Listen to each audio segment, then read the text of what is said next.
Morning, Jürgen. Morning. Can we start with team news? Sadio Mane, Divock Origi, is there an update on the progress of Alisson? Both. Yeah. So both trained yesterday. Sadio did completely normal. No issues. And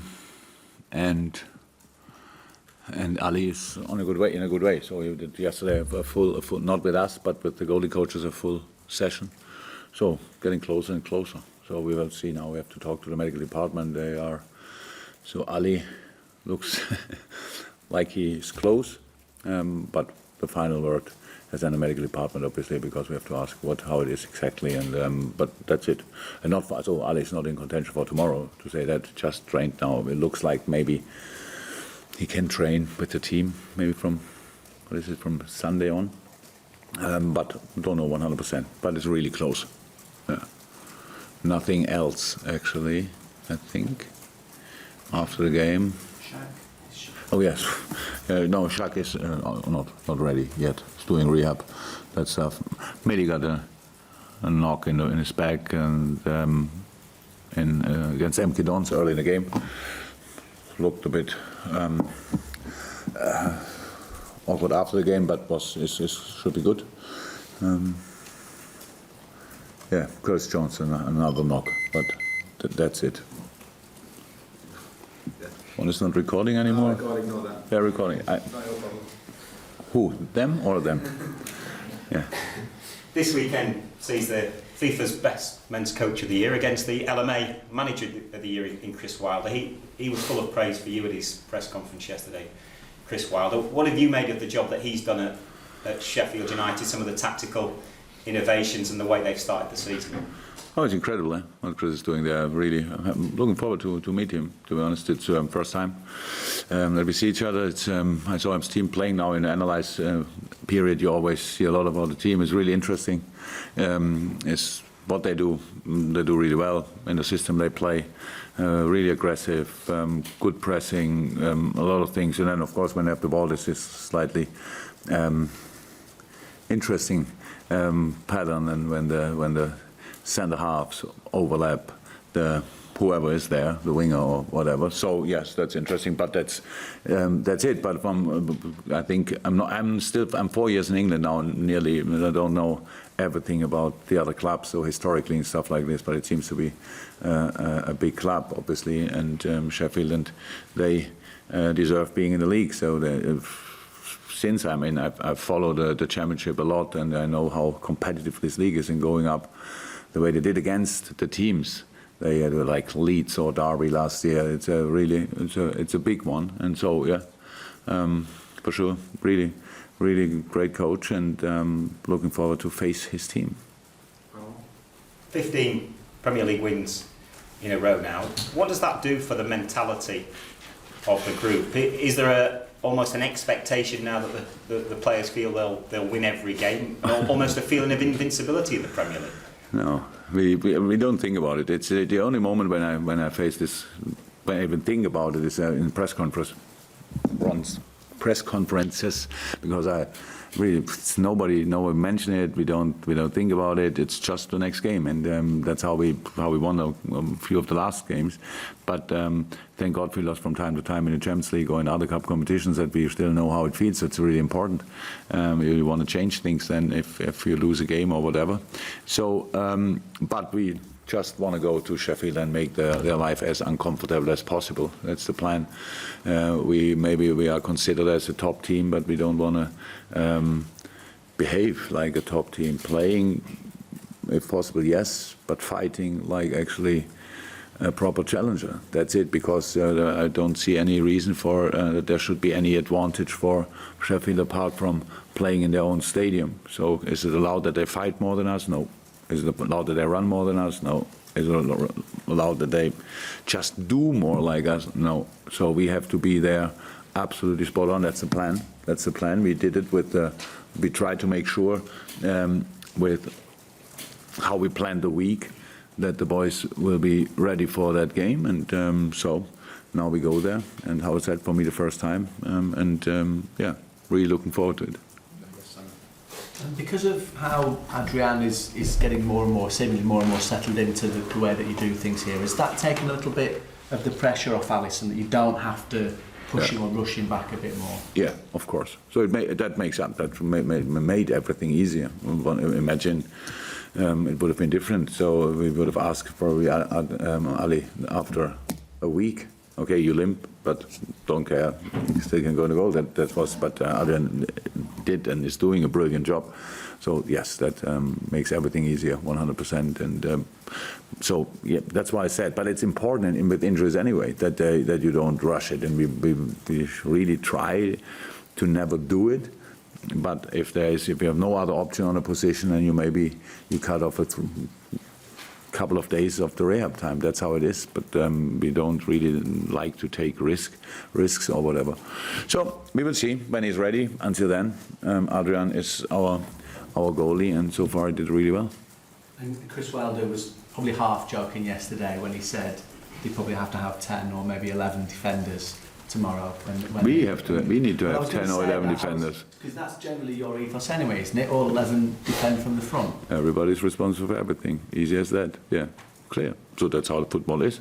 When the other team has the ball, I don't see any reason why somebody should not be involved in defending, to be honest. If you are overplayed, then you still can chase the guy from behind. So that's the plan. That's also normal. But hopefully we have the ball a lot, and then we have to do some things with it. And as we play against a compact formation, then they are smart enough. They don't only defend. They have with Holland the goalkeeper who is pretty long in his goal kicks and stuff like that. So it's clear where the challenges will be. A lot of them for the second balls. That's already close to our goal. Pretty much, so we have to be really aware of that. These second ball fights are in football, meanwhile, so important, and it's all about being ready, have the right level of aggressiveness and stuff like that. That's so important, and that's what we need to show there. And it's not only about football and trying a little bit, playing around and playing behind. It's a complex job to do, and but it's not the first time that we play now against a team like this. But to be honest, Sheffield is playing now, working together now for a while. You see that everything is settled. They know what they do, and it's quite impressive. So 8 points at that stage in the Premier League, I think they would have bought easily, and they will go for 11 for that after that game, 100%. It's their stadium, and we want to make sure that then it must be the most difficult way for them. Jürgen, has Alisson's recovery though been quicker than you expected when you spoke about the seriousness of it at the time it actually happened? No, I'm not a doctor. I take the information they give me, and it's serious. It was serious, obviously, but about the time we expected, I don't know actually anymore. It's just in the last 2 weeks he progressed really, really well. So. Credit to the medical department. Obviously, they did a good job with him, and they waited long enough until they started proper training with him again, and then he could really make step by step. So that's good. But I have no clue what we said, how long it will be anymore. But do you know? No. I think you said it was a couple of months or something. Couple of months.